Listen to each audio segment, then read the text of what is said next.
Hello friends, आपने कभी market से बुक्स परचेज की हों और बुक्स पर जब आपने एमआरपी चेक किया तो वहां पर एक स्टिकर के ऊपर आपको एमआरपी लिखा मिला, या आपको वहां पर कार्बन या इंक के ऊपर एमआरपी लिखा मिला। ऐसा तो हम सबके साथ हुआ होगा। जब भी पेरेंट्स अपने बच्चों के लिए अक्सर बुक्स परचेज करते हैं तो जो पुराना रेट है, जो लोअर रेट है, उसको छुपाने के लिए स्टिकर का यूज पब्लिशर करता है। कई बार वो इंक या कार्बन का भी यूज करता है, लेकिन बहुत से पेरेंट्स इस इशू को लेकर कुछ तो इग्नोर कर देते हैं, कुछ सेलर से झगड़ने लगते हैं। स्टिकर को जब हटाया जाता है तो प्राइस कम मिलता है, लेकिन स्टिकर के ऊपर ज्यादा प्राइस होता है। देखने में ऐसा लगता है कि ये फ्रॉड प्रैक्टिसेस चल रही है, और कई बार ऐसा लगता है ये अनफेयर ट्रेड प्रैक्टिस है जो पब्लिशर या सेलर कर रहा है।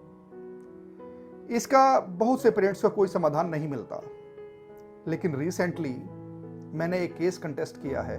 हालांकि मैं पब्लिशर की तरफ से मैंने उस केस को कंटेस्ट किया है, लेकिन मुझे भी कुछ नई चीजों की जानकारी उस केस को करते हुए मिली।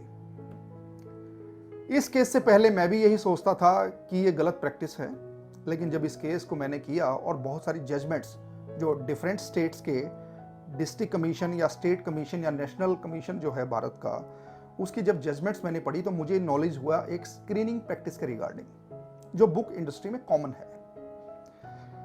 इस केस की तैयारी के दौरान मैंने रियलाइज किया और मैंने समझा कि जब मार्केट में पब्लिशर की सभी बुक्स नहीं बिकती तो पब्लिशर उन बुक्स को वापस अपने पास मंगवाता है। तो उन बुक्स को स्टोर करने के लिए उसे वेयर हाउस के जो एक्सपेंसेस हैं वो बियर करने पड़ते हैं, ट्रांसपोर्टेशन कॉस्ट भी बियर करनी पड़ती है।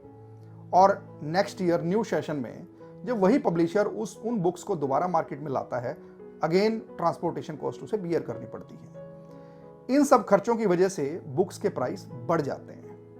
ये हिडन कॉस्ट जो हैं सभी के सभी आपकी बुक्स के प्राइस में ऐड हो जाती हैं, लेकिन प्राइस को एक्चुअली चेंज करना पब्लिशर के लिए भी डिफिकल्ट है। एक्चुअल बुक्स के प्राइस को चेंज करना, जो पहले ओरिजिनली लिखा गया था, उसको चेंज करने का जो इफेक्टिव मेथड है वो कॉस्टली है। इसीलिए ये जो स्क्रीनिंग प्रैक्टिस जो बुक इंडस्ट्री में चलती है, इस प्रैक्टिस के तहत पब्लिशर पुराने रेट पर कार्बन या इंक से ढक देता है और उस पर न्यू प्राइस बढ़ाकर लिख देता है। कई बार स्टिकर का यूज भी किया जाता है। तो माय डियर लर्नर फ्रेंड, मेरा जो आपसे पर्पस था ये वीडियो बनाने का और ये बताने का, ये था कि आप कंफ्यूज ना हो और आगे से किसी सेलर के साथ झगड़ा ना करें। ये स्क्रीनिंग प्रैक्टिस बोली जाती है और which is very common in the book industry in entire world. Basically मैं आपको बता दूं, वो जो केस मैंने कंटेस्ट किया था वो डिसमिस हुआ।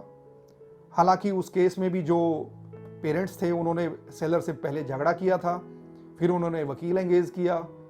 इस प्रकार उन्होंने केस के भी एक्सपेंसेस को बियर किया, हालांकि निकला लास्ट में कुछ भी नहीं। तो ये जो स्क्रीनिंग प्रैक्टिस है, इसी वजह से बुक्स के रेट बढ़ाने का ये एक मेथड है, स्टिकर लगाकर या इंक या कार्बन का यूज कर। आई थिंक ये जानकारी आपको इंफॉर्मेटिव लगी होगी। Thank you.